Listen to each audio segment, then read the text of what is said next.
Hello, all, and welcome to the Movie Bears podcast. I'm Brad Harris, and each week I'm joined by Husky, Harry, Huggable Homos who love film to dish up some movie review awesomeness, ? I suppose that's for you to decide, but we, of course, hope the answer will be yes. We're going to be reviewing two films this week. It is a Movie Bears podcast double feature.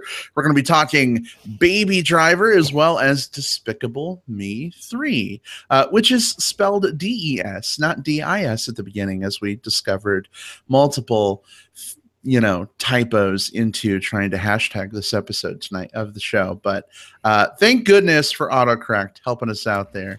In any event, before we get to that wonderful movie goodness, I want to introduce you to my fantabulous co-host. Jim Pugliafico is here with us. Welcome, Jim. Hi, thanks, Brad, and welcome to the podcast, everyone. And Will Lindis is here with us as well. Welcome, Will. Hey there, cool kids. Glad to be back with you again this week. Speaking of being glad to have someone back, I'm feeling a little glad. Jim, Will, are you guys feeling some gladness with me? I am just awash in gladness. I am up to my scalp in gladness. There is no more room for any more gladness because this room is chock full of it. Wow, how can I top that? I don't know how I can, but I won't probably, but I am as glad to have this special guest with us tonight. MBP alum, right? Indeed. We are very honored to welcome back our very own sexy voice of the Movie Bears podcast, Chris Lopez. Chris, what have you been up to? Hey. Hey, everybody. Nothing too exciting. I've been working a whole lot, which is the reason why I stepped back from the podcast in the first place. But I have been able to put some time into volunteer efforts around Chicago and doing a alternative comics expo around there. So that's keeping me busy too. Yeah, definitely exciting. We were kind of following the cake adventures, although we realized the cake was a lie. It's actually not an edible food source. We do sneak in some cake for the exhibitors, but not for not for everybody else. That'd be a lot of cake. Oh, it would be. Well, speaking of having your cake and eating it too, I understand, Will, you and Chris got to meet for the first time this weekend at Austin Chill. Is that right? You're absolutely right, Brad. This is something where, Chris and I met through this particular show. We talked movies back and forth every week right here. And then we kept it up afterwards. We'd talk with each other fairly regularly from here and there, but we've never actually talked in person before. So one of the things that I've enjoyed so much about this week is, I've been able to hang out with Chris quite a bit just while he's been here in town. And not only that, I feel like, sometimes you meet a new person and you have to do that whole kind of feeling them out and what's the vibe? How do we interact with one another? But it just felt like Chris and I were able to just dive right into it. And that's such a welcome and amazing feeling. So I'm so glad to have experienced all this with Chris this last weekend. Oh, I'm definitely feeling the love. Thank you guys so much. It's great to be back. Well, we are overjoyed to have you with us, Chris. And Will, glad to hear that Austin Chill has been going as well as it has. We're hitting up a circuit of pool parties this weekend ourselves. Of course, not in Austin, unfortunately. We chose to go to Bigger Vegas this coming week. And those Sophie's choices when it comes to Bear and Chubb events. It's God, which one do you go to? Which one do you not? So glad that the Movie Bears podcast is covering both. Way to spread the load, guys. We I was even able to use this this particular event here to kind of come out of my own shell a little bit, which is fun. They had me. They asked if I wanted to compete in the run. They had a dance-off contest, and I did, and I placed fairly well. I got second place in it. And so there are inappropriate photos of me that are going to be circulating the internet soon. Chris was front row. He got to see everything. And it's that's not the type of thing that I normally would do or have fun with. But I did. So it was a in that regard too, this weekend has been very, eye-opening / door opening or whatever it is. I've just been able to just put myself out there in different ways. That's been fun. That's awesome. Well, very cool. Well, we would be. Oh, go ahead. It sounds like you definitely, broke some personal barriers this weekend. I definitely hope there's a video of you doing the crazy dance somewhere that will be posted somewhere or shared somehow.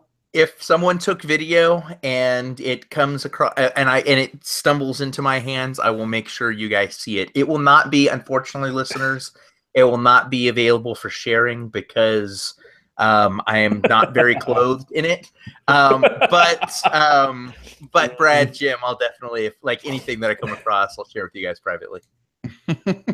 Okay. All right. Sounds good. Well, we would be remiss if we didn't also say hello to our wonderful listeners who are tuning in live this very moment, thanks to the magic of YouTube Live. Hello, everyone.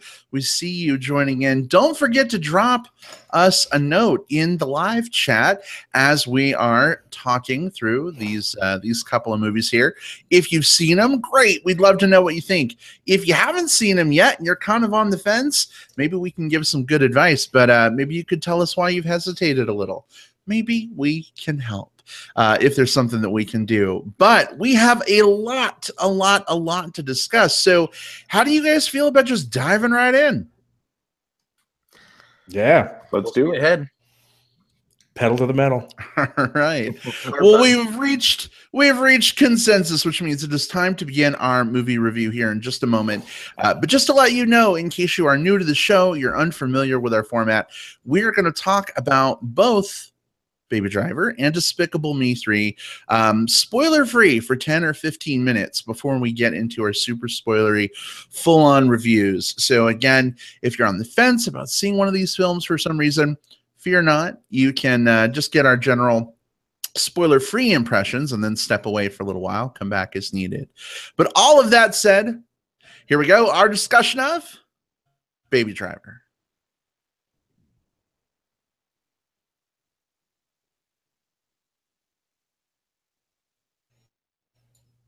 All right, so Will, I know you were very excited about this movie when we were kind of talking about it for like a hot second in plugs last week. Figured it was fitting that you be the one to kind of share your excitement, be the first one to go. So do us a favor, give us the basic setup for this film, and tell us why you liked it as much as we already know you did.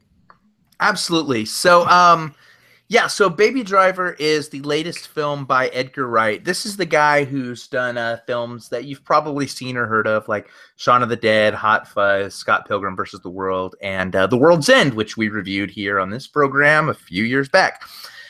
So Baby Driver is a bit of a departure for him in terms of tone, in that like all of his films, all the ones I just mentioned, are all very blatant comedies. Baby Driver is much more of an action crime drama musical.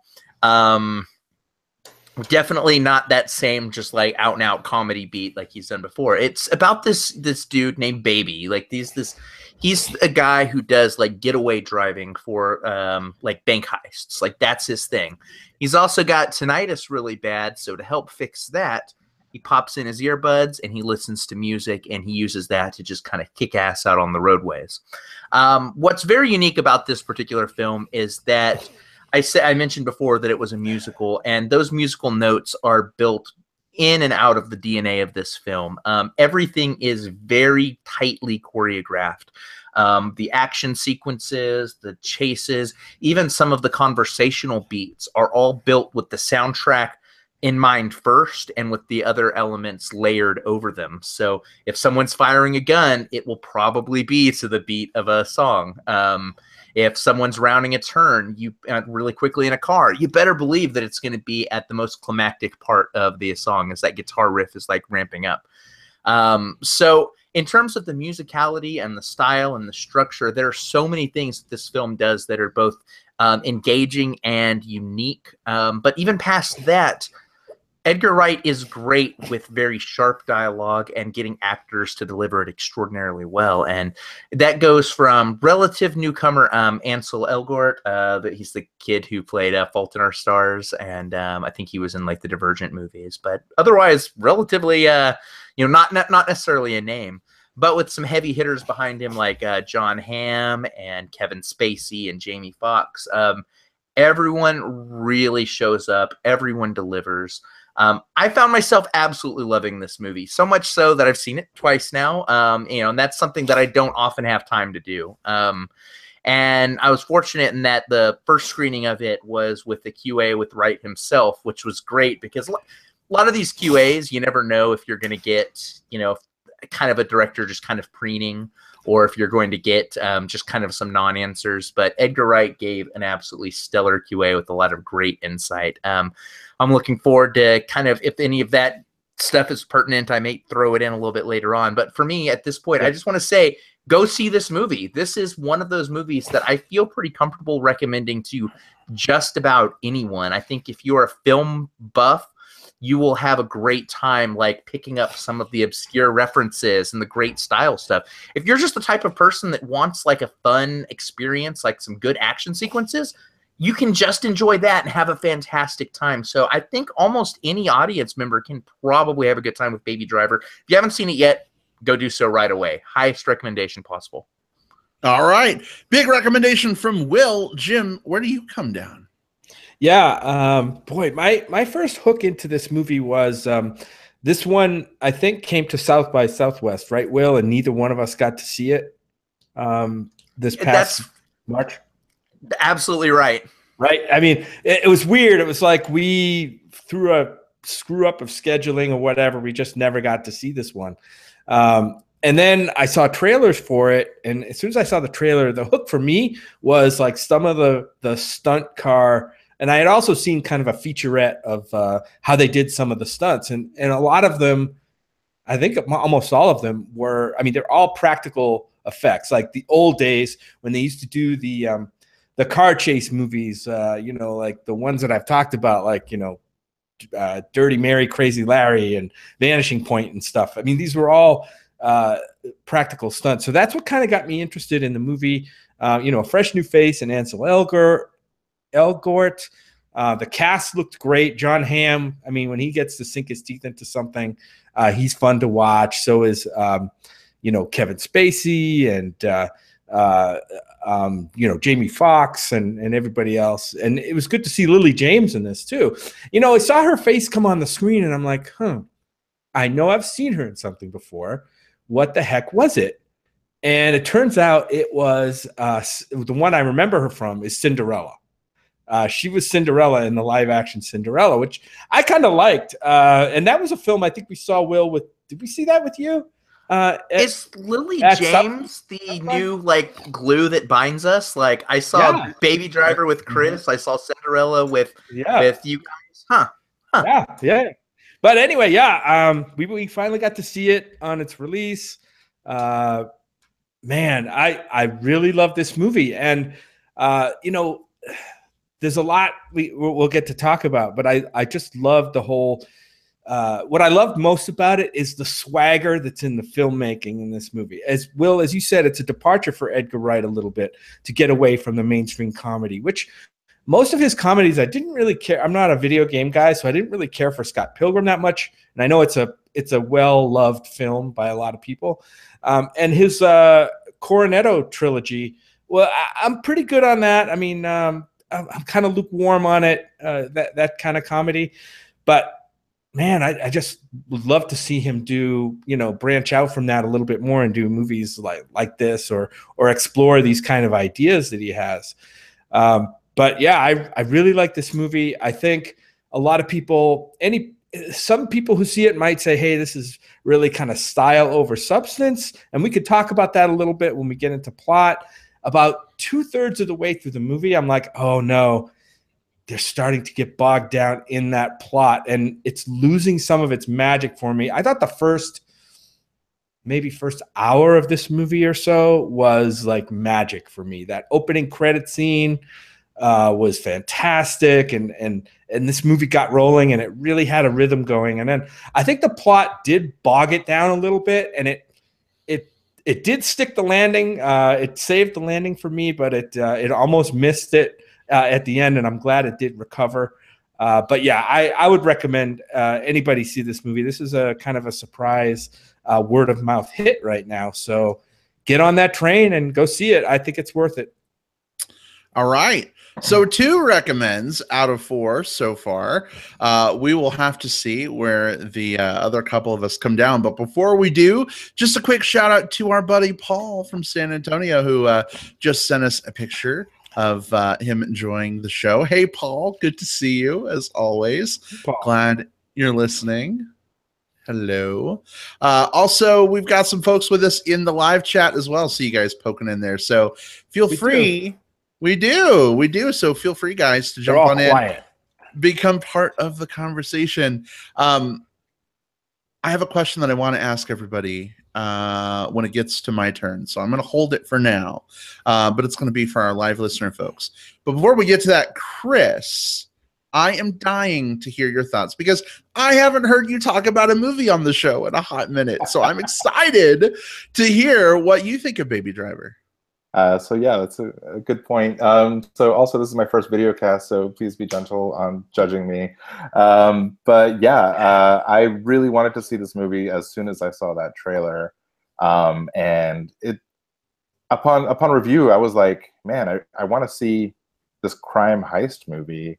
And I thought that was kind of strange because I'm not usually excited to see that kind of movie. I'll see it and be like, I'll see a trailer and be like, oh, that looks like it's going to be intense. It's going to be good. But I'm never like, man, I have to rush out and see this. But just that Edgar Wright style kind of won me over as far as how that trailer was created.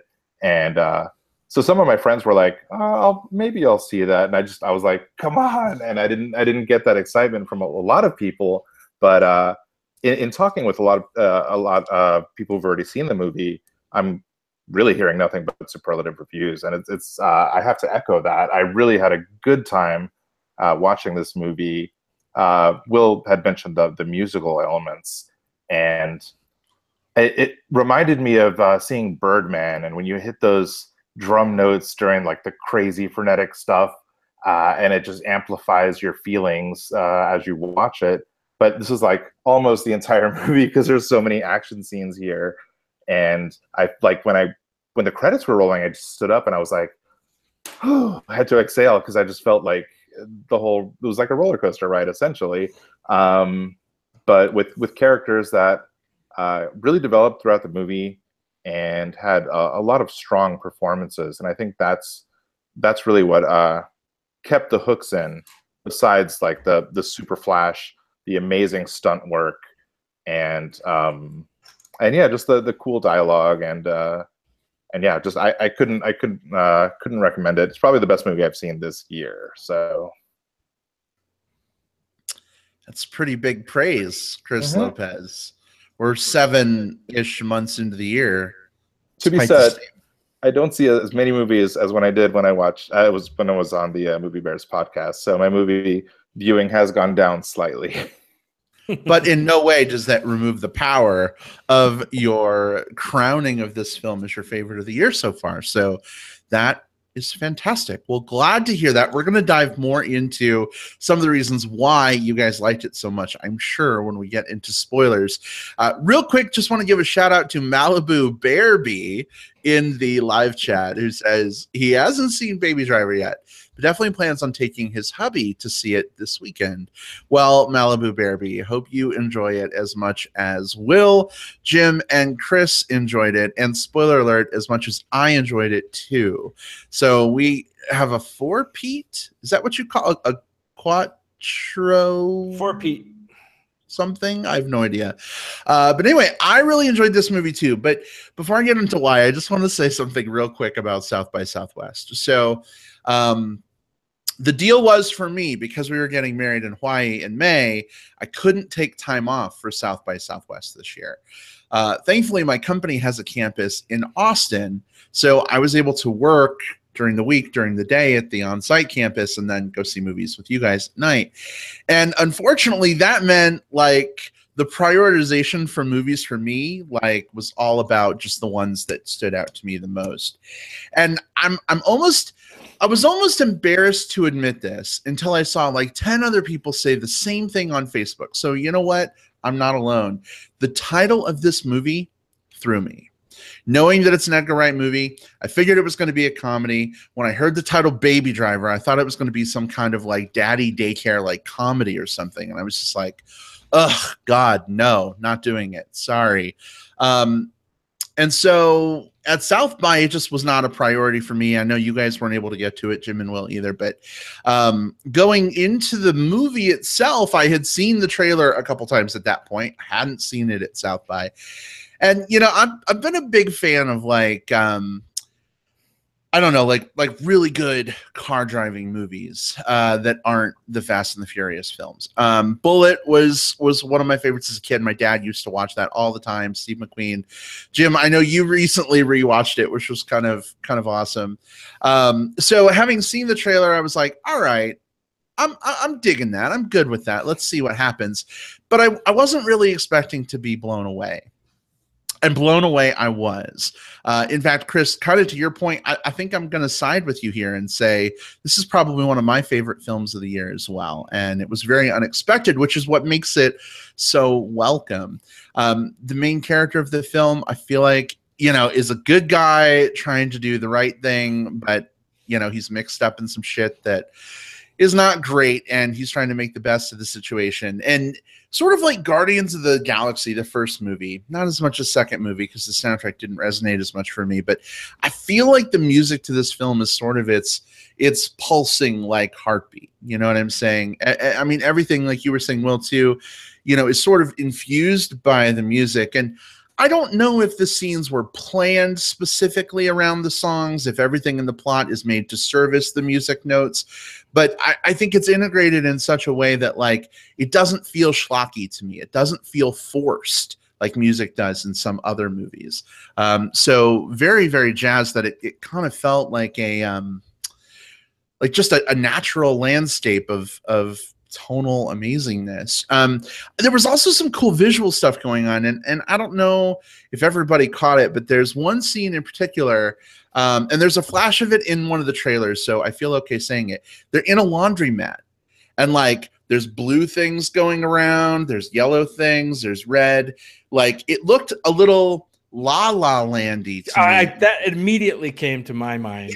Yeah. La La like Land. They're just kind of laughing and joking and moving around, and that's totally what it reminded me of. And as much as I was not La La Land's biggest fan, I did kind of like that touch a little bit. So, you know, the cast was fantastic here. Kevin Spacey is always a joy, having come off the heels of the newest season of House of Cards. Now, Claire, I don't know. Maybe I'm in a Kevin Spacey like headspace right now. But I totally dug it. I loved it in this movie. John Hamm continues to be a favorite of mine. Anytime we get a chance to see him chew up scenes like this, good stuff. Little one note, maybe to some degree, we can get into it. But yeah, I think this movie has so much good going for it. I did talk to a couple friends who said they felt like it was maybe overhyped. They bought into the hype and they walked out of it being a little like, God, why didn't I get to see the movie everyone else saw? And having that same feeling coming out of La La Land, I can definitely identify with that feeling. But I think what's cool is it's gotten people talking about an original film in Hollywood, guys, not a sequel, not a remake, but an original film that's getting a ton of buzz for really great reasons. So this is a super huge, solid recommend for me as well. Excellent. So there is the 4-Pete. And that's exciting too, because I think we all come into this with, I mean, as any group of 4 people will, like we all come into this with different priorities and what we like in film. And that's fine. That's the magic of the show. But what's so exciting is that we were all able to find a lot of joy in this movie from very, very different angles. You know, this is an idea that Edgar Wright, this was one of the QA points. You know, he came up with this like 21 years ago. It started with the idea of him listening to that John Spencer Blues Explosion song at the beginning and thinking like, I want to someday do a car chase / escaping a heist set to this song, but I want it to be like the dude is listening to it at the same time that the audience is. And that little idea has germinated and grown into this. So this is, while he's been working on all of these other movies, this has been something that he's been tinkering around with in the background. That when we watch that really fun scene in Shaun of the Dead where they are fighting the zombies to the beat of the Queen song, that was him dipping his toes into the water of this film. So I love that this is, I mean, what this is a passion project, one that's been long in the works, and one that I think, at least for me, like every ounce of that passion is just bleeding through the screen. And I love that. That's what I love about this type of film. Indeed. Well, before we dive into spoilers, because I know we have a lot we want to talk about, want to just catch up with chat a little bit and give a couple folks a shout out here. Long-term friend of the show and co-host of the Green Screen of Death podcast, Adrian Charlie, is with us. Yo, Adrian. Sorry I had to. It's what I do. Adrian says, hey guys, can't stay long. Just wanted to say that Baby Driver is amazing. I love the pulse of the film. Make sure you have the soundtrack on your phone for the drive home. So question for you guys, in Adrian's honor, who bought the soundtrack after the movie? Not yet, I haven't, but I did do a sharp turn into a parking lot. Chris can attest to this, and that may or may not have been Baby Driver inspired. Nice, Will. Stay within the law. I didn't buy the soundtrack, but I bought Chinese food for Will tonight. But the soundtrack will probably be next. Yeah. So, Will, if you get a speeding ticket or a reckless driving ticket, are you going to try and expense it to the Movie Bears podcast since we had you see the movie for the show? You know, I think that that wouldn't necessarily fly, because they would say, wait a minute, mister, we saw you, we see here in your box of ticket stubs. I don't have a box of ticket stubs. Go with me. We see that you saw this twice. The second one was for you, and that's what you're getting the ticket for. Hey, as long as we don't have to pay for it, I'm fine with that. Right? So, Law Enforcement of Austin, have your way with Will. It's all good. Hey, also hello. Also, hello to Dave in the live chat, who is joining us from Arizona. Hey, Dave, good to see you. Thanks for joining us. Mm-hmm. Absolutely. Howdy, hey, Brad, you had mentioned the title of the movie, and yeah, the title of this movie probably isn't doing it any favors marketing wise, but I think the title is a great title once you've seen the movie. Obviously, agreed. And I'm like, yeah, I love the title of this movie now, but yeah, I could see how for people who really don't have an in or a connection to finding out about this movie through another way, I think the title is not really gonna snap them in unless they think it's the sequel to Boss Baby or something. And well, here's the thing: when we were at the movie theater seeing this with Paul and his husband Sean the other day, which, by the way, Paul and Sean are delightful movie-going companions. We love those guys. Yes. There were a couple that had they just bought random tickets to Baby Driver. They were saying, they just look at the board, pick a name, and go, which I think is a really cool idea in some ways. But they're coming out of the movie and they're like, we just looked at the title. We thought it was going to be like a fun baby movie. It had nothing to do with babies. Where are the babies? So again, I don't feel that bad. I think it's happening to a lot of folks, and I don't know if marketing can fix that. Especially when you're dealing with the fact that, yes, this is, first of all, you're right. This is, I think, the perfect name for this movie in retrospect. I think I wouldn't name it I wouldn't change a thing about the name, but I do know that I was also with you in that when I first heard about it, I was like, I don't know if I'm excited about that. But the other problem is that, and an advantage of this too, is that there was a few years ago, there was this movie that came out called Drive. It was the Nicholas Winding Refn movie with Ryan Gosling in it. And I personally love that movie, but I know that a lot of the marketing for it showed more action sequences in the trailer. And there are some cool car chases in the movie, but it's also like a lot of like drama and stuff. And I've talked to some people who were hesitant about this one because they were like, yeah, but I just want something that's kind of more action packed and with like a lot of cool car chases. And I know that the trailer isn't necessarily going to have all of, isn't going to be indicative of the final product. I just want to scream like, no, there's cool stuff all the way through. Yeah, absolutely. And, this is a lot of, I saw somebody say, this is the driving movie I wish Drive was, you know what I mean? When that came out. And there's a lot of reasons to love Drive for what it was, but they were certainly vastly different movies. But yeah, I mean, you mentioned the soundtrack, Brad. We've got the soundtrack. We've been cranking that all week. It's probably about, I'd say, most of the tunes that are stayed in rotation and getting a lot of play in the car. So I'm digging it. I'm also loving the fact that in this movie it's kind of like a iPod nostalgia movie. Like he's got the old school iPod going in that movie, and I love that touch. Yeah, there's a scene I want to bring up in spoilers that deals directly. Yeah. But, so let's do this. Oh yeah, go ahead. Just ultimately, it's a driving movie, and I wasn't 100% sure how much was practical effects versus CG or CG enhanced, like the new Mad Max. But whatever they did, it worked, and it was amazing. So if you're looking for solid driving, definitely see this movie. Absolutely. Well, guys, why don't we go ahead and make the jump to spoilers? I think at this point, just hearing us gush over and over and over in the non-spoiler section is serving no one at this point, if we haven't already convinced them. So are we down to spoiler clown? We're down. I'm there. All right, awesome. Well, then spoilers for Baby Driver are officially fair game. This is the part of the show where I ramble awkwardly to give you time, if you're listening live or on digital tape delay, to reach out, hit pause, hit mute, whatever you got to do. Come back in 15 minutes or so for our Despicable Me conversation. Although maybe you didn't hear that if you just hit pause. So I should have planned that better. But anyway, spoilers are fair game. Chris Lopez, let's start with you. Tell us where you were going with that comment before our spoiler cut. Sure. So even dealing with the music choices, he seems to span, things from the 60s. I don't know if it's any earlier, but all the way up into the 90s. And so he's got this sort of like cross-generational appeal throughout the movie.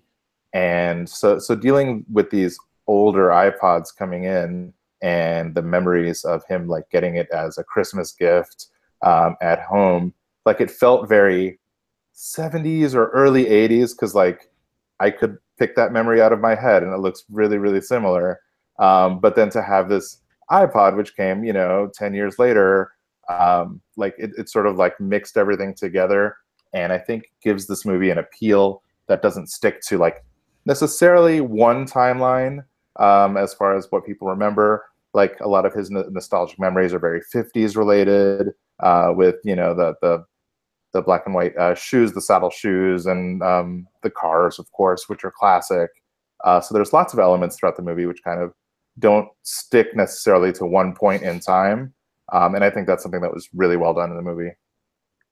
Yeah, absolutely. And you talked about the diner. Certainly that whole diner vibe is kind of like, certainly a 50s thing. So I think he's probably showing, a lot of his influences, in those parts of the movie. But one of the things I wanted to bring up was I had talked about the movie kind of getting a little tied up in the plot, kind of advancing the plot toward the end,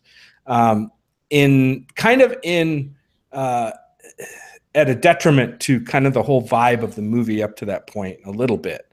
And I suppose inevitably it kind of had to do that. And it, like I said, it didn't ruin the movie for me, but it just kind of put me on edge a little bit, like, oh, please don't please don't abandon everything that I loved about the first hour of this movie in the last half. And it didn't. It did circle back around to that.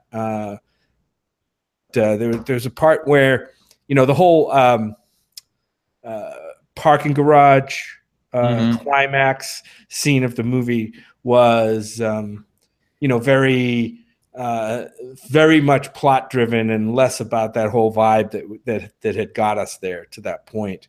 I also want to mention a scene. It was a shoot 'em up scene. It was a 5-minute arms dealing scene. And if anybody saw Free Fire, didn't think of Free Fire in that scene, I did. I mean, that 5-minute scene was like, I got more out of that scene than I did out of and I don't really want to shit on Free Fire anymore, but they did it so well in this movie, and in that movie, it just I don't know, didn't work for me. Plus, Paul Williams, right? Yes, he's still alive. Yep. Yeah. Oh, he's more than still alive. He's like the president of ASCAP or something like that. Like he's a big wig in the music industry, like in music legislation. So he probably got a part in the movie in exchange for letting Edgar Wright and the filmmakers use a lot of that music that's used in the soundtrack. But that's all right with me. I love that shoot 'em up scene. Jim, it's interesting how you kind of talk about like sort of the beginning 2/3 of this movie kind of being like genius, like brilliance. And I totally agree. I think it continuously sort of unspools itself. And with each sort of new element or wrinkle that sort of gets added into the mix, it gets better and better. Baby is taking care of his foster dad or stepdad or something. I wasn't quite clear on that, but then the foster / stepdad, whatever, gets kidnapped and, gets drawn into this world that Baby's been trying to like protect him from. And his girlfriend gets brought in, and then John Hamm is being hammy. And, so like there's this great setup, and I'm digging it and I'm digging it and I'm digging it. And then all of a sudden you get to a point where it's like, okay, wait. The bill is going to come due for all this amazing stuff we've been ordering up. And sure enough, it does. And, the movie kind of has to be in service to plot points there at that point, because obviously it's got to end. It's got to draw things together. And I feel like the way that it gets there, Jim, you mentioned, sort of the garage shootout. That was cool. But the whole thing with like the car battle with John Hamm at the end and the car like flying over the edge, it felt fairly plotting to me. It didn't really feel like anything new. It just felt kind of rote, like, okay, we got to get the bad guy out of the picture so that we can, see what happens with Baby and Deborah. But I do like kind of how this movie sort of circles back around and rights the ship a little bit.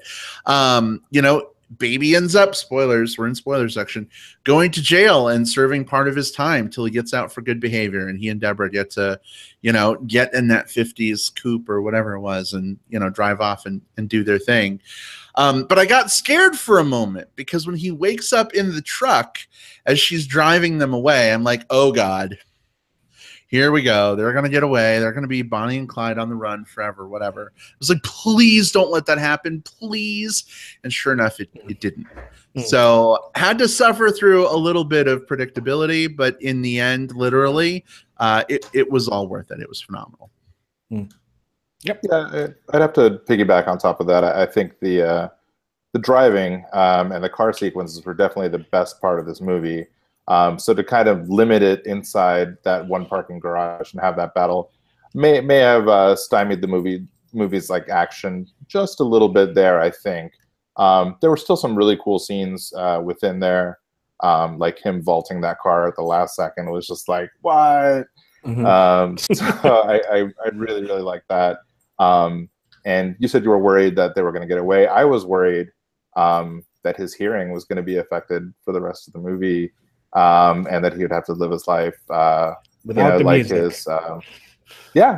Like his foster dad, which would have made sense thematically. And we don't know. It's probably still, I mean, his hearing was obviously damaged from the start, so maybe even more impaired at this point. But that's a detail that we don't really need to get into. But I think by the end, you get that happy ending. But after some time has been served for his crimes. Well, and it's interesting you bring that up, Chris. And I know I've been talking a lot, so I will shut up and let you guys hop in here in a second. You know, the gun goes off next to his ear, right? And we know his hearing has been impacted to some degree. He's waking up in the truck, and we hear the sound design in this movie is incredible because we're sort of hearing what he hears in a lot of ways, and we're kind of getting this muffledness. And there's this moment I fucking loved where he reaches out, just like his foster dad did, and like touches the speaker in the car door, and things go from being very muffled to like now you're hearing it correctly like he is. And I just had this thought in my head of like, oh my God, this character who loves music so much and is fueled so much by it now has even more impaired hearing. But like, thank God we avoided a Greek tragedy here, and he still has some way of enjoying it. Yeah, and I think that I definitely agree. Like, this is a movie that when I did this little star rating on this one, and I gave this one 4.5 instead of a full 5, because there are a couple of small, like, niggling plot details that I think it's okay to clock this movie for. The kind of the flip side of that is I don't think that any of them are egregious enough to at all stymie like the kind of the joy train of this movie, if that makes sense. Like, when I take a step back and look at them, I can find a couple things like, oh, maybe they could have done this, or what if they'd done this instead? But as a live experience, like if this were a roller coaster, like I would have enjoyed every second of it while I was in the middle of that thrill ride. I enjoyed seeing all of the cameos in this movie. You know, you mentioned Paul Williams, which is perfect. I mean, kind of that's, you know, showing off Edgar Wright again as a passion project. Like, you know, he was in the Smokey and the Bandit movies, which are, you know, part of the DNA of this. You see like Killer Mike and Big Boy are in this. Even John Spencer, who is, you know, John Spencer Blues Explosion, does that kind of opening song. He's one of the prison guards there at the end. Like, so a lot of these people that Edgar Wright, he didn't just go around saying, I want this song and fuck it. Studio, give me some money for some song. I'll take this one, you know, whatever.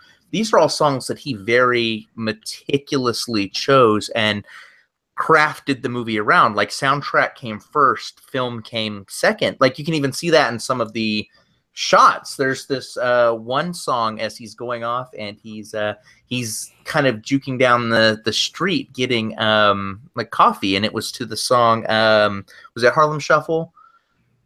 Yeah, the opening credit scene. Yeah.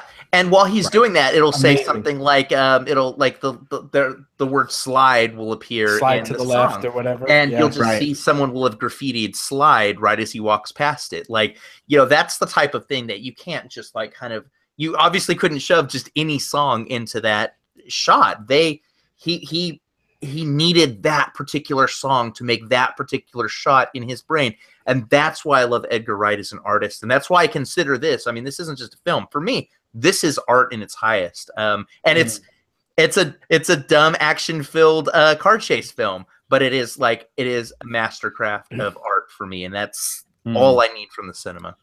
Yeah, that opening choreographed scene where I think he's going for coffee or something after the first heist of the movie. And he's going down the street and Harlem Shuffle is playing over the credits. And there's all this cool visual stuff going on. Like, they're flashing all the names on the screen, but you're not paying any attention at all to the credits. You are watching the art that's happening on the screen because there's so much synergy between the song and the way it's shot and the energy. And if you go into this movie blind and you get to that opening credit, if you're not on board after that opening credit scene, you might have a tough time with the rest of the movie. I don't know. Will, you had mentioned all the cameos. There's one other, which is Walter Hill, who was a courtroom interpreter, and Edgar Wright has credited him with many of the films that like have influenced him, and he's in here too near the end of the movie. When I saw his name come up on the screen, I'm like, oh my God, it's Walter Hill. He's in the movie. I didn't recognize him. I just saw him in the credits. So yeah. Well, I know we've got another movie to talk about here, but before we transition away, I just want to ask you guys real quick, because we've talked about Kevin Spacey and John Hamm. What did you guys think of Jamie Foxx as sort of like this agent of chaos that kind of throws everything off. For me personally, I absolutely adored what Jamie Foxx did here, and I loved that I love the way his character was put into this film. Edgar Wright this was one of the things from the QA. He did a bunch of research. He went to actual like wheelmen in prison and said, "Tell me about your experiences," and he took a lot of those stories and funneled them into the Jamie Foxx character. Like the line about like, "I don't need any music because I've got enough demons up here." One of the dudes in prison said that to him, and Edgar Wright's like, "I'm gonna just steal that line verbatim and put that in my movie." But I also loved it because this guy was set up like, we're in spoilers. This is a character who all throughout the film looks like the very obvious antagonist, like the very obvious villain. Whereas the John Hamm character is a lot more initially,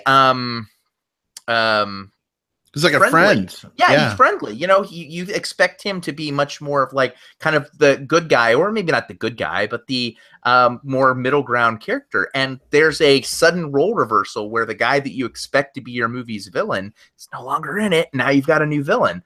I love that, and I love that Jamie Foxx was able to just, I mean, he really put everything on the table. He went balls to the wall with this role, and it works for exactly that type of character who's your kind of flare bright and then fizzle out villain. So I loved it. Yeah, I like that he brought, really quickly, I like that he brought both tension. He heightened the tension of the movie because he was kind of like the loose cannon, you know, of the crew. Like you didn't know what he was going to do from one moment to the next. So that elevates the tension. Like, oh my God, what kind of shit is going to go down with him in the car or whatever. Plus he added a little bit of comedy too. Like just the fact that he was a loose cannon, you're like, oh, you know, it was kind of comical to watch this guy operate. And I liked the character, and I thought Jamie Foxx pulled it off. Yeah, I like the character too. I mean, there's words like loose cannon being thrown about, but it's done in such a way where he's not just like, whoa, I'm crazy. He's actually really smart, very perceptive, and just isn't afraid of telling people exactly what's on his mind at any point. And that's what makes him loose. Mm-hmm. But even his actions, which may have seemed super crazy in the gun deal, which you'd feel, oh, maybe the boss is gonna, you know, get mad and kill him or whatever.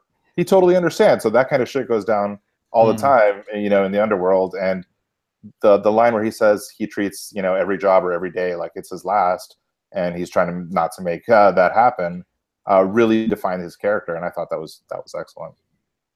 Yeah, and before every job, he psychs the whole crew up by saying, "These guys have our money." Like, and that provided the motivation. He did that at least twice in the movie. Like, that's our money in there, you know. And then that kind of got everybody kind of rallying around the job, which was great. You know what one of my favorite moments of this movie was related to Jamie Foxx. Like he gives that speech, and like Baby has like started his song at this point, expecting them to get out of the fucking car and go, and then like he has to like he's like, wait, you hold on a second, I got to restart the song. Like it was I don't know. I thought that was awesome. That was fun. It was a short little funny moment, but it reflected so much of who Baby is as a character. Yep. Like if he goes off tempo. There's a spot in that same scene, like right afterwards, where the plan goes off the rails and they're now in a different car trying to do other things and Baby has to actually stop and rewind his music again because he's been thrown off his tempo. He's been thrown off his rhythm. I loved that. I loved him having to reset it before the heist. I loved those little moments because it showed you without him having to say, music is important to me and I'm thrown off my tempo. You just seeing him do that like reveals so much about this character. Agreed. Well, we've all had a lot of very glowing things to say about Baby Driver. Just because we all loved it doesn't necessarily mean that you will. As someone who tries to avoid the hype sometimes, I don't know. I can kind of understand being resistant to the hype machine, and I think that's kind of a good thing. But I mean, if 4 people whose opinion hopefully you respect liked it here on the show today, you know, if you're on the fence about this movie and you listen to spoilers anyway because, you know, you're half crazy and we still love you, you know, get out, go see it, go check it out. Hopefully you like it as much as we did. Chris, I know you haven't yet had the chance to see Despicable Me 3 yet. So before we transition and we have to sadly have a tearfelt goodbye, I wanted listeners, because it's been a while, we have a lot of new listeners who have not had the pleasure of interacting with you before, and maybe we have some older listeners who want to reconnect. Where can folks find you online? Not for stalking purposes, but for interacting with you. So yeah, I guess I'm not really too much of an online presence these days, but I do have a Tumblr where I'm posting up chapters of the comic that I'm creating right now, signalandsilence.tumblr.com, which I'm woefully behind on, but I will get back to it this week after I'm back from vacation.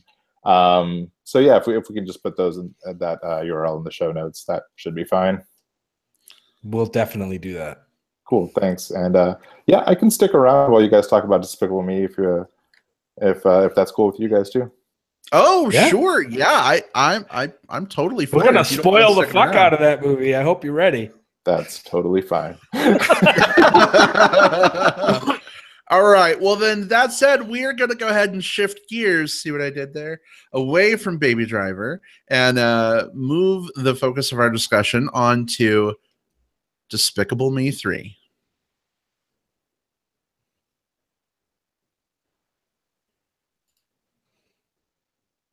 All right. So, Jim, given how much I know you absolutely loved Minions, I figured you'd be great to introduce this movie.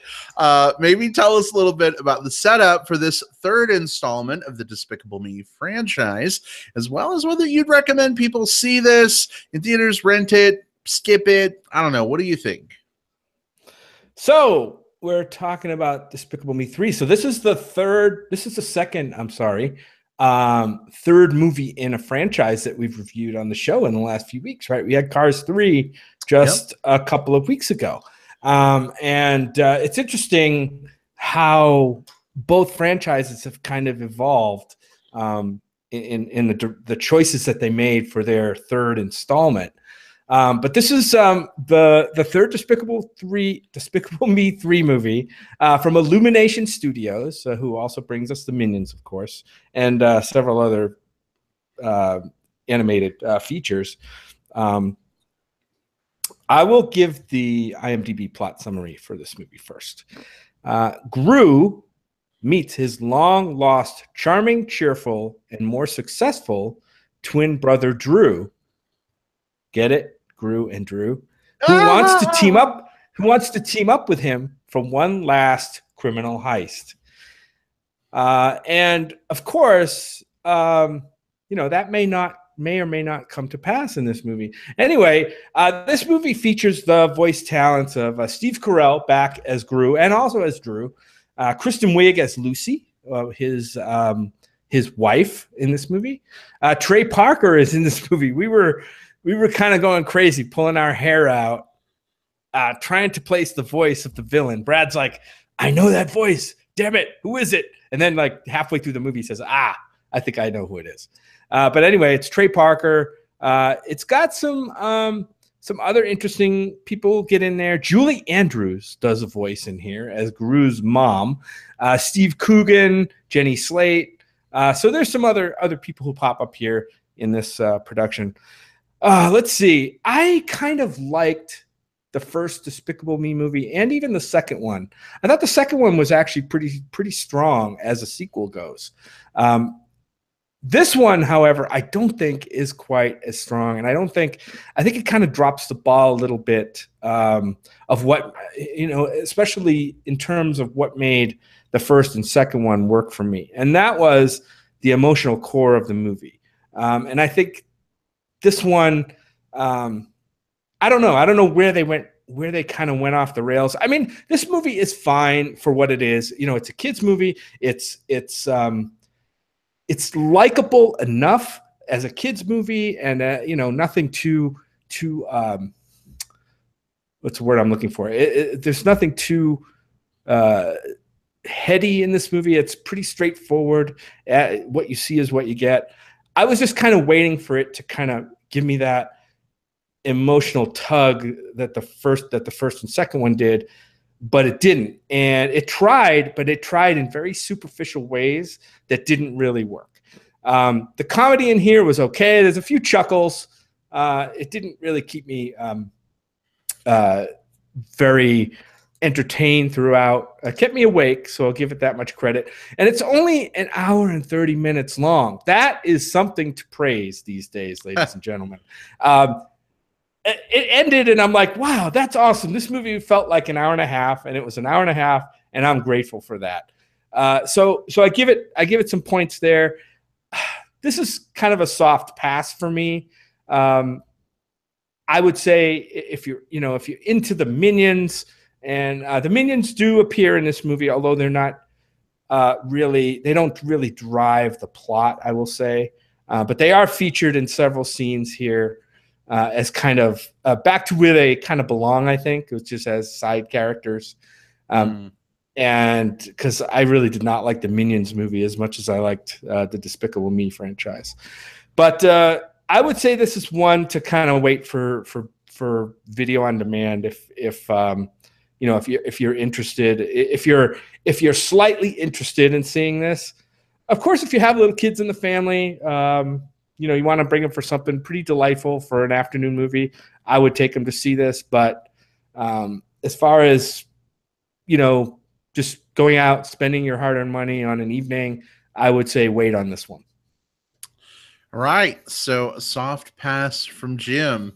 Before I dive into my thoughts, Chris, did you see the first two movies at all by chance? I only saw the first one and thought it was pleasant enough. Had some cute characters, and it came out around the same time as that other supervillain movie, Mastermind, I believe it was called. Right. Right.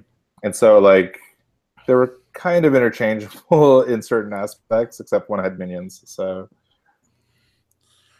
awesome. I had kind of a similar experience in that, I remember both of those movies kind of coming around not too far from each other, and I thought they both kind of looked dumb, so I was just like, nope, I'm passing it. But then, we started doing this show, and a couple years ago, the second one was coming out. And the deal was we were going to watch Despicable Me, the first one, first. Jim had already seen it, I think. But I don't know what happened. We just didn't have time. And rather than delay the show, I was just like, fuck it. I'll see the second one first. I never do that, but I will. And I saw the second one, and I loved it so much. There was so much great, hard stuff with the girls and Gru. And I didn't really understand everything, but, the emotion was so powerful that I didn't care. I was just like, this is great. Give me more of this. This is phenomenal. And then coming out of the second one, I liked it so much. We did go back and watch the first. Didn't like the first one as much, but part of that could be because I saw the second one first. And I don't know. I still feel the second one was stronger, but I liked the first one. Then we had the Minions movie. And while I loved the Minions before that movie, I came out of it absolutely hating them. I had all these Minion toys on my desk. Asked Jim, I went through a Minions phase. They are all in a box in my fucking closet that will never see the light of day. I will probably take them to Goodwill and let some child have joy in their heart due to my hatred of the Minions now. So, Jim, to your point about the Minions being kind of less of a presence here, we get a little bit of fun. Yeah, we get a little bit of fun with them, which is nice. I would say there's the perfect amount of Minions. Mostly, I think it was still a little too much for me, but hatred is a thing. But I liked some of the focus back on Gru in a potential villainous situation. I can't talk too much more without going into spoilers, but I will say, I was entertained. I got some chuckles. But for me, the heart from the second movie, it wasn't here. They tried some of it. It felt really forced to me, and it fell really flat. So I wouldn't say this is a pass. I'd say it's a soft recommend. It's summertime. If you want to get out of the fucking heat and go see something kind of fun, do it. But it's not something that I would say, oh my gosh, you have to go out and see. So C+, whatever. Will, where did you come down on this one? I came into this with a slightly different perspective of the kind of the franchise and the Minions. I think, like you guys, I enjoyed the first one. It wasn't a perfect movie, but it had a core of heart that felt genuine and well realized enough, and I enjoyed that. Like I could genuinely recommend that movie and say, like, the relationship between Gru and the girls was worth seeing. And the Minions were just kind of there in the background, but then they became really popular. And then the second one came around. I disliked the second one quite a bit, like, because we got more and more Minions and less of the family moments. That continued even more into the Minions movie, where like the family isn't there at all, and it's just all Minions. It's like every time the movies got further and further away from what that first one that I enjoyed. So this third one, they've scaled back very dramatically. The Minions sequences, aside from like two of them who are kind of like, you know, have a little bit of business, you could cut a lot of the Minion stuff out of the movie and it would not impact the plot of this at all. They're very divorced from the plot. And I think that's a good thing, because it does let us focus on the family again. The problem is that this film had too many story elements going on at the exact same time. And a lot of it felt like that thing that happens in the third film in a franchise, where you've introduced more and more characters over all the films, and now you've got to give them all some business to do. So we ended up with the Minions had some stuff to do, and now you've got a subplot with one of the girls, and then you've got another subplot that involves two of the girls, and you've got a subplot that involves Gru, and you've got a subplot that involves Lucy, who was introduced in the second one. And not a lot of these subplots don't really go anywhere. They're just there to sort of say, hey, by the way, that character, they're still in this universe, and that doesn't serve the plot at all. So that said, I feel like they tried to get some things back on plot. This is my of the 4 Despicable Me films, this is my second favorite, but it's still a pass for me. Like, there's only one that I think is actually in the recommend category. The rest fall below that personal bar. I think the animation is fine. I think people will enjoy it, but enjoy parts of it. But I feel like you could have cut some of these characters out entirely and focused on some of the other story elements, and I think you would have had a much stronger film. They didn't do that, so I can't recommend it. I don't hate it, but I don't recommend it. So this whole thing about the Minions seems to be a recurring theme here, and I want to throw this out actually to you folks in the live chat, or anyone listening on digital tape delay. If you want to pop onto our Facebook post about the show, let us know your thoughts. How do you guys feel about the Minions? Is it possible that we of the Movie Bears podcast are just grumpy old men when it comes to the Minions at this point? Are you guys still super in love with them and we're out of touch, or are you feeling it too? Kind of curious about that, so feel free as we kind of go into spoilers here to kind of let us know your thoughts. At this point, guys, is there anything else you want to talk about before we do a very brief spoiler section? Small anecdotal answer to that question you just asked, chat. I did sort of an informal pool of just kind of random people I was talking to at the pool, because hey, just random bears like hanging out in the pool talking movies, and my were very split down the middle. I either got, I hate those little yellow fuckers, or, oh, I like the Minions. I never got anyone who was ambivalent to them. It's either like, I want to strangle all of them, or my Facebook feed is full of them. Nothing in between, no middle ground.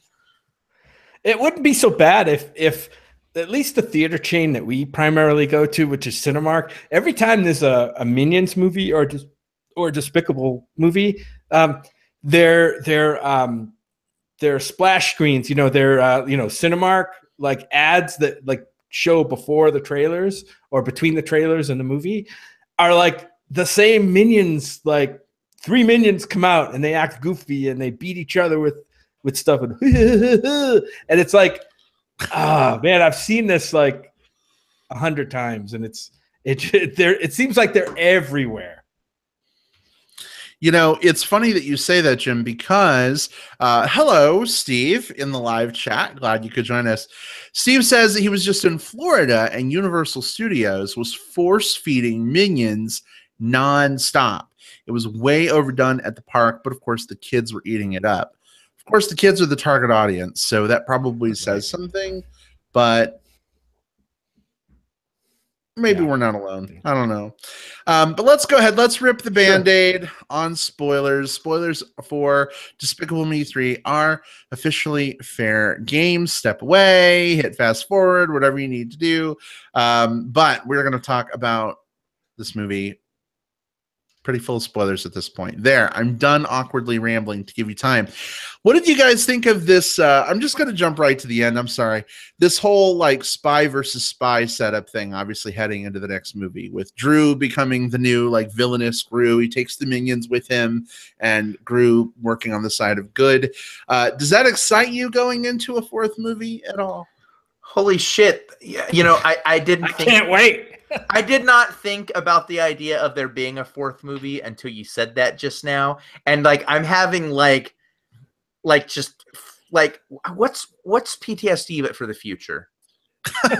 Whatever that is. PTSD? Yeah. It's pre-TSD. I'm having that right now. Like, we need to call in the future crimes department because this is totally going to happen. No,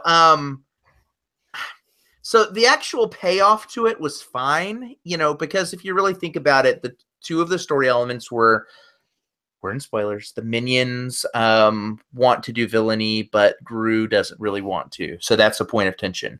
And the other one is Drew wants to continue in the family business of doing villainy. So the fact that those characters came together and did their thing at the end, I think that played out well enough from a story beat perspective. The problem for me with all of that was that I felt like the Drew character was way underdeveloped for what he needed to be to make that kind of a satisfying emotional payoff. Like, he really just became the I'm happy and inept, I'm happy and inept, I'm happy and inept, and now the movie is over. Like, he didn't really have, for me, a growth arc. He was kind of the same before and after, except for, I guess, in the closing credits, he's now a super spy. But up until the closing credits began, there was no growth for that character, for me at least. So, no, not looking forward to it. Like, the character hasn't earned, for me, the character Drew hasn't earned a fourth movie. I think, you know, I give them a half point of credit for kind of that whole story arc. I know they didn't bring Drew in until this movie, but Gru's arc, you know, he started out as a super villain, super bad villain with the minions working for him. And in the second movie, he discovers that, oh, he's starting a family and now he prefers not to be a villain and he prefers to be a good guy working for this agency that breaks up, you know, that thwarts villains basically.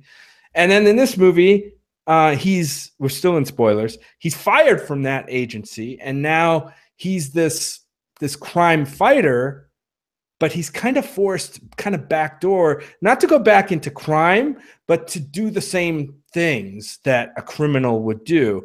Like he has to go steal something from another villain, and that's kind of interesting to me. And then, of course, the brother comes in, and the brother's like, yeah, villains, let's go do some villainy. I want to be a supervillain like Dad brought us up to be. And it's not there anymore. And at the end of the movie, he kind of steals those ideas from Gru. And I don't know. I give them credit for trying to build this kind of like roller coaster kind of arc through those characters, which is pretty cool. So yeah, I mean, it kind of worked for me. I just wish the movie had done some things differently, like on the family level. There were moments where, oh, the little girl's going to be so cute. She's going to go on this search for her unicorn, and oh, it's adorable. And that's all it is. Like, oh, I'm going to cuddle up with my unicorn and be super cute. There was nothing behind that, right? Oh.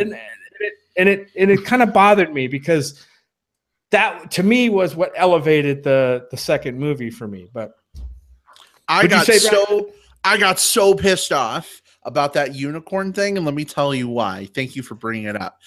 So before the movie, there's a commercial for these like minion toy things, like Collect All 75. And at the end of the commercial, it's like it's like a random minion box or something. At the end of the commercial, it's like, you could even get the super special brand new unicorn toy. And it's this goat with the one horn. And I'm like, Oh, that's interesting. Wait, brand new. Oh no, is this going to be in the movie? And then when she's like, we're going to go on a unicorn hunt, I'm like, you motherfuckers. Did you really just spoil me? That's awful. Like, that is terrible. Yes. Oh my God. And not only that, like, it's one thing to accidentally see a toy commercial that spoils something from the movie. Bad. But it's worse when that is actively paired with the movie that you're about to see. Like, they knew what they were doing in terms of trying to sell those toys, and they should have known that that was an awful spoiler. Oh my God. That you didn't throw things at the screen, I think, is a testament to your strength of character, Brad. I wanted to. You know, I wanted more of, and they started to kind of dip into it a little bit. The one thing I liked the most in this movie was there were scenes where Lucy was trying to relate to the girls. Like, basically, like, I want to learn how to be a mother and I'm not quite sure how. And so she's trying desperately to, like, figure out how to set boundaries versus that. And it wasn't very well developed, but it was like, it was something I could sort of start to sink my teeth into. But then the characters start to go their own way. And I felt like this could have been a much more compelling story if we either got more of that, or if maybe that part was cut out and you then focused on maybe Drew trying to relate to the girls. You've got a brand new character, this uncle character, who I don't believe he had much more than just kind of like casual passing interactions with his new family. You know, it was really just, he was just there to interact with Drew. And it's such a missed opportunity for me. Like, this is the first film was so much about family. That this movie could have served itself well if it just remembered that and did more with it. Well, and what's interesting, and I'm glad you brought that point up as well. Well, you know, the first couple movies are all about like Gru, and he gets the girls, and he's becoming their father figure, and you know, Gru and Lucy have gotten married. Going into the third film now, she's wanting to become the mom, and I'm like, oh, that's cool. Like, I'd really like to see this play out. This is going to be really interesting. But where this movie, I think, missteps for me is every time things get hard, Lucy hands things over to Gru. Oh, like the little girl like wants to go on a unicorn hunt. She thinks unicorns are real. Instead of the mom having that conversation and using it as a growth experience, she's just like, oh, Gru, you should handle that, don't you think? Like, what a shitty fucking mom. Like, sorry.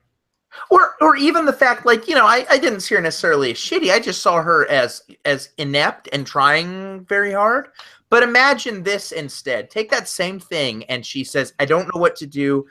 Gru, why don't you take care of them? And what if he said, you know, something like, why don't you take care of this one? And sort of like use that as an opportunity. Like, that would have been a very touching scene, but this film glossed it over. That. Yeah, it glossed it over. And am I mistaken, or did in the second movie, did the kids play more of a role in the plot as kind of helping Gru or something? Because in this movie, they were just basically boiled down to damsels in distress and kind of MacGuffins, you know, in the movie. And I thought that was kind of weird. I thought they did even more with them in the second movie. The second one, they had less to do in terms of like relationship stuff with Gru, but they had more to do with the plot of the story. Like they did have a damsel moment, I believe, in that one. But but this one, I think you're absolutely right. Like, it just glosses past the girls. Like, again, you probably could have cut the girls out entirely, and it wouldn't have changed this. Which I don't really want. I don't either. I would like to see some storylines come out of there. One of them's like super smart. You know what I mean? She's the super smart, logical thinking one in the group, but we don't get to see any of that. We get a small subplot with her accidentally proposing to a boy, and then having that not go anywhere. Stupid. Like, and that was her entire arc in the movie. It was, and it had no payoff, nothing to do with the story whatsoever. You know, I think I've realized what our principal issue with this movie is, guys. It just kind of struck me in a moment here. I think Well, there's that, but no, I think the actual problem is that we didn't have any like hairy Hispanic chub wrestlers and speedos in this movie. That's unlike right. The second one. Oh, that's That's right. right. Yeah, that guy was in the second one. Yeah, We didn't have any no, bear characters. no Instead- El Macho to save the day. Instead, we had almost naked Groot. Groot. Almost naked Gru and almost naked Benjamin. Was it Benjamin Bratt? Balthazar. Balthazar Bratt. Balthazar Bratt, I think. Yeah, Who we should probably talk about before we. yeah, he was the main villain after all. Yeah. Voiced by Trey Parker. Jim, what did you think of Balthazar? I don't know. As a villain? He wasn't so much a villain. I don't know. The real villain in this movie ended up, was kind of split between Drew, and Drew kind of played the antagonist a little bit too. But yeah, I thought it was kind of fun. I thought the whole 80s, like obsessed with the 80s and vibe was cool. I thought the big robot scene at the end was kind of fun. We've seen this stuff like that before, but I thought it was pretty well done. I didn't mind the villain. I don't fault of all the faults this movie has. I'm not sure the villain is one, because they obviously played it for fun more than terror. Right? The guy was definitely not terrifying. He was just more fun. He seemed to be competent, but in a very slick and fun way. So I kind of enjoyed it. It was a little departure for villains, so I liked it. Yeah, I mean, it was a very one-note character who didn't service the plot, but I don't hold that against Trey Parker. I think he did a fine job with a underwritten role. I almost wish that character had kind of faded out of the movie earlier, and that maybe Drew had been the final villain of this movie. Like, I think then we could have had a more compelling family-based story in that particular thing, but instead, like, bouncing off this random 80s guy who has only interacted with one character doesn't really service any of the multiple storylines that this film set up. No, Will, I'm sorry. That idea is so good, we have to save it for the fourth movie. So we couldn't fit it in this movie. It has to be its own movie next time. Now with a random amount of minions, there will be some minions. Well, the minions are obviously working for Drew at the end of this movie, because he's the more villainous now of the two guys. So they kind of migrated toward Drew. So now it's Brad, I think, hit it on the head when we were talking about the movie on the drive home. It's like, this is going to be Gru's journey to regain the minions back to the good side, away from Drew, and maybe maybe gain Drew back to the good side at the same time. I don't know. Let's just get dark and gritty with this, okay? Like, let's see Gru just going like, oh, I want those minions back. So he murders a prostitute or something like that and says, look what I did, minions. Come back to me now. While his daughters watch.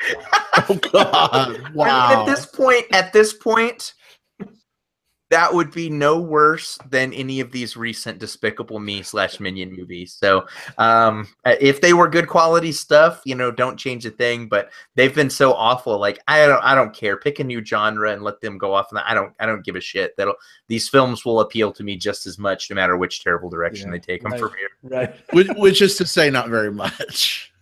Precisely. Exactly.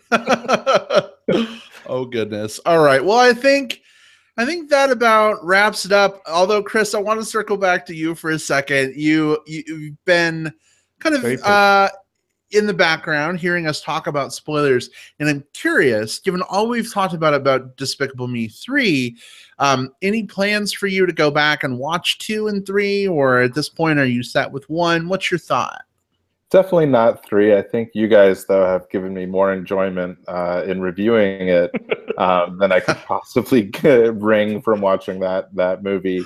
Although maybe 2, would be a fun sort of lazy evening kind of just watch while I'm making dinner or something like that. But thank you for the warning. But I'm super glad I stuck around to hear you guys talk about it. Well, we're glad that you stuck around too, Chris. We're going to move on into some plugs as we look to wrap up for this week. Chris, anything you would like to plug for our listeners? So I'm on the Louis C.K. mailing list, and he sent out a note of a new movie that he put on his website, and it's about this street gang in D.C., and it's a documentary film. But what makes it different is that it's an LGBT street gang, and they've all banded together for protection. But it's serious, and they've all learned to fight and navigate the streets. And I've only seen the trailer, so I haven't seen it yet. But it's available for $5 VOD, and I definitely want to check it out real soon. And the movie itself is called Check It. So yeah, if that sounds at all interesting to you, check it out. Oh, I'm totally on board. Horace and Pete's was awesome. Did you see that one? I saw the first episode. I've been meaning to circle back and see the rest. Oh, man, so good. But like I said, this is an actual documentary, so it's not a show. Okay. And so that it's going to have a different tone. Okay. Sure. Yeah. But, okay. All right. Awesome. Well, we'll definitely have to check it out, Chris. I saw, or rather heard what you did there, and the punster in me appreciates very much. For me this week, I have got two things. One, Spider-Man Homecoming is in theaters this weekend, so be sure to get out and see it. If Cinemark is your chain, or Century, or whatever it's called, they have these really cool popcorn buckets that are shaped like Spider-Man's head. They're textured. It's like you're eating popcorn out of Spider-Man's brain, which is a little weird, but they're super cool. They're a nice little keepsake, so be on the lookout for those. The second thing I wanted to mention kind of dovetails on the Spider-Man thing, though. We are going to be, and by we I mean Jim and myself, we're going to be at Bigger Vegas, happening in Las Vegas this weekend. About 1,000 chub chasers and bears are descending on Vegas in one hotel for one great big ball of fun. And I don't know, we got to see Spider-Man at some point this weekend, so maybe we can get a group of folks together and get a cool group pick for the show if we do a little impromptu movie bears. I'll eat popcorn brains. There you go. Can I ask you guys a huge favor? You just reminded me of something I meant to ask you. I've not been to Bigger Vegas. I've not been to it, but I have a theory that the number of times someone jokingly says, what happens in Vegas stays in Vegas, is remarkably high. So if you guys have the opportunity, can you keep a little mental tally? I would just love to hear what that final number is like when we talk about this later. I would, Will, but what happens in Vegas stays in Vegas, so I can't even do that. Oh, perfect. And we're at 1 already.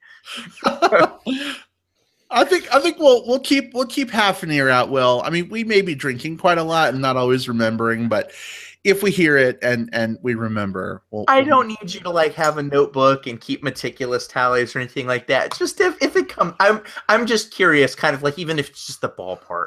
I feel like the over and under has got to be at least over 10. I feel like you're going to hear it at least 10 times. We'll get one of those lunch lady clickers. When they click when you come in the lunchroom, and we'll just, we're carrying around all weekend. There you go. I love it. Lunch lady clickers? What the hell are you talking about? The little counter things. It's round, and it's got a counter, and they push a little thing down, and it makes a clicking noise, and they count the people as they come in the door, to see. Anything with they even do that at some at South by Southwest at the Alamo Ritz. There'll be a guy there with the little clicker as you're walking in, so that they know how many seats have been filled and how many are left. Just one of those little handheld counters. Right. Yeah, but I like it being called the lunch lady clicker. I've seen lunch ladies use them predominantly, so that's the name. But hey, if you're gonna be at Bigger Vegas and you'd like to chat movies with us or say hi, definitely let us know. I'm sure you'll see us on Growler and Bigger City and, in person. Come up, say hi. We'd love to meet you guys. And maybe we'll end up catching Spider-Man together. We'll see. It'll be a weekend all about shooting webs. So why not? Sorry. I just webs situation. Oh, goodness. Hey, let's move on to Will before I make things more awkward. So what I want to plug is a movie that I had to sit on for a little bit. I had a press screening for The Beguiled, which is the new Sofia Coppola movie, and sometimes you get them, and it's like, oh, you can talk about this movie tomorrow. I just saw this one for like 3 weeks, and so I've just been like, come on, I want to talk about this one. I want to talk about this one. Now I can talk about this one. So this is a remake of the 1971 movie starring Clint Eastwood. It's set in the Civil War, and it stars Nicole Kidman and Kirsten Dunst and Elle Fanning and some other talented actresses as the people who either run or are students at this seminary school for young ladies in the South. And this Union soldier played by Colin Farrell is injured nearby and finds himself being tended to in this house. One of my favorite movies of the year. It is a tense, strong, atmospheric, kind of like Southern Gothic style film that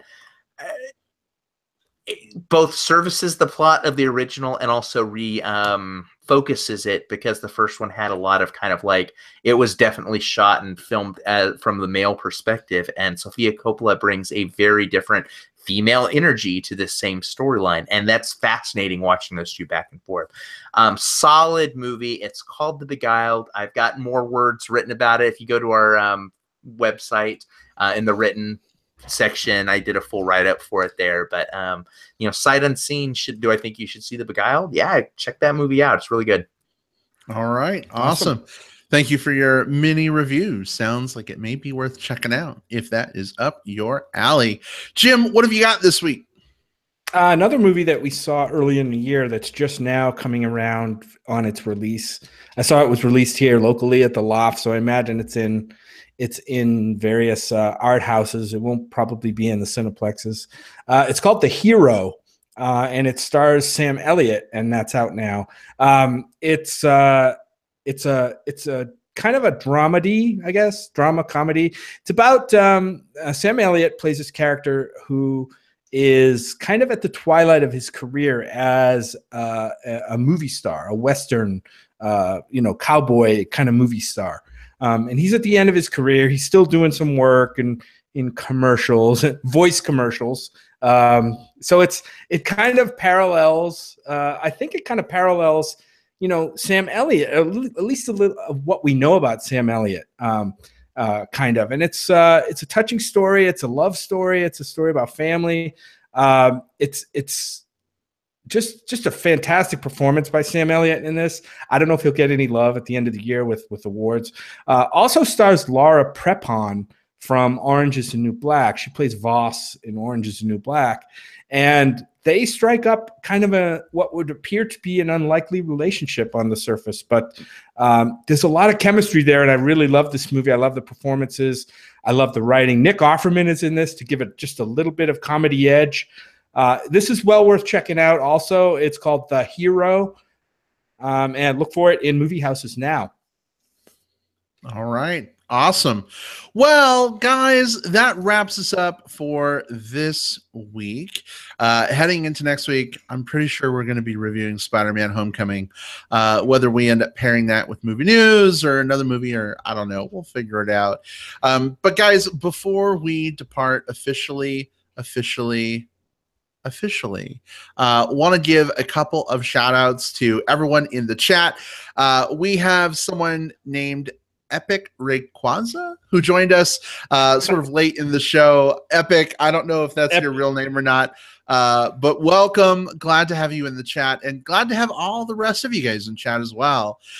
Steve and Paul and Dave and everybody else, Adrian, always glad. Malibu Bearby to have you guys hanging out with us as we do our thing. That's got to win an award for like one of the best screen names ever, guys, don't you think? I love it. I think that I hear a lot of people that use like Bear in some context in their screen name, but I don't think it's often used as gracefully as Malibu Bearby. So I co-sign. If we have a statue, like, let's ship it that way. There you go. All right. Hey, that would make it better. Hey, Chris, real quick, because some folks may have skipped the Baby Driver conversation and went right to Despicable Me 3. Do us a favor and plug that amazing comic project you've got going on one more time. Oh, thanks. And yeah, if I seemed quiet during the Despicable Me conversation, it's because I didn't see it, so I opted out. But yeah, the comic that I'm working on, I'm posting a chapter at a time to Signal and Silence, just all one word, .tumblr.com. Yeah, hopefully you like it. Thanks. Awesome. Well, Chris, Okay, I got to say, it's been a while since we got to talk movies with you. This has been awesome, right, guys? Fun to have Chris back, even if just for a few fleeting, wonderful, warm moments of hearing your voice. Sorry, it was only for half a show, but I was super happy to be here and just hang out with you guys again. It's truly, truly awesome. We'll do it again. Definitely. Yeah. And good to see you on video too. Like that was our back in the day, we did this all via audio only via Skype. So not only was it fun to talk with you again, but being able to do so face to face was just such a delight tonight. You know, and that's interesting that you bring that up, Will. And I know we're closing and wrapping up here, but like I go back and I listen to old episodes of the show sometime when I'm just like doing prep stuff at work. I need voices like out there, and I'm like, oh, podcast. Like, let's see how we're doing compared to the old stuff. And I really think when we made the switch over to video in 2013 or 14 or whatever it was, like, I don't know, like the tone and the organicness of everything just kind of shifted. So, Chris, that's not to say things weren't great when you were around, because they totally were. But it's kind of a different like feel, different vibe, like doing it on video. And so it was great being able to see your very handsome mustached face as you were chatting about movies. Thanks. Yeah, the video intimacy is really neat just because you can see the expressions real time. So following along the timeline here, like we started out just doing a voice podcast, right, over Skype or whatever. Then we've migrated over to this Google Hangouts video chat comment. What's next? Like some kind of holograph podcast room we can all be in? We're going to have something, Jim, it's great that you mentioned that, because that actually segues very perfectly to our next plug. Coming summer of 2017, Movie Bears podcast via PlayStation VR. You'll have us like right in your living room, like just like thrusting towards your face with each film review. So keep a lookout for that, listeners. Don't poke your eye out. That's all. How you doing? Oh God, it's funny. Another random thing. Whenever I have people over, Will, and they check out PlayStation VR, including you when you were here a few weeks ago, I totally like to make funny faces and like flip them off while they have the helmet on, like looking around. So you're like playing Resident Evil, and I'm like waving my hand in front of your face and making like funny faces at you, and they have no idea. And you like to video them during scary scenes. I do. Like when they freak out, like, Will, I have a video of you and you're just like, ugh. Yeah, that's like, wonderful. I want to GIF it. Do it. I need to be memes. All right. Hey, real quick, Jim, where can our listeners find you online? Find me on Twitter at JJPOutWest, and on Facebook under my name, Jim Pugliafico. Just search me out and find me there. I'm the only one in Tucson, I think. And I do have a Letterboxd account, which is woefully behind on being updated. So whenever I get a block of time, I'll start updating it. But yeah, look for me there. All right, awesome. And Will, how about you? I'm on Twitter at Whatever Cove. I'm on Facebook. I'm William Lindis there. Go figure. I'm on Letterboxd. Just search for me by William Lindis, and I'll be there as well. So find me on social media. I love connecting with y'all. And Will, speaking of Letterboxd, you put together a list of all the main review films that we have discussed on this podcast since day one of the show. What was that final count again? So this was only main review films, so it does not include anything that we mentioned during a plug or anything during a list. So if we brought it up during our top 10 of this or 3 favorite sci-fi movies, didn't count it. Only full main reviews. And we are at, I guess after tonight, we're at 272 main reviews that we've done. Wow. Congrats, guys. Holy cow.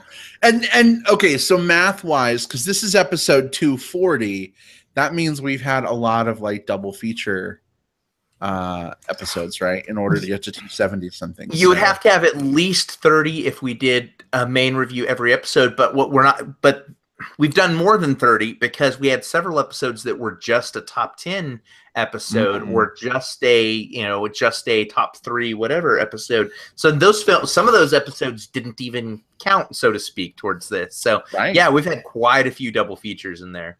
That's crazy. Well, we like to double up whenever we can. It makes things less lonely. So we'll continue.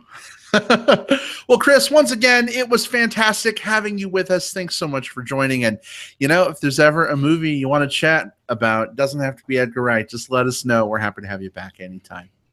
Thank you so much, Brad. And yeah, it's great to be with everybody again. All right, Chris, give Jason a great big old hug for us. And Will, please give Chris and Jason a big old hug for us. So it's like an orgy of hugs in your living room in like 2.3 seconds. Yes. Yep. All right. Goodbye, everybody. We'll see you later. Bye. Bye. Bye.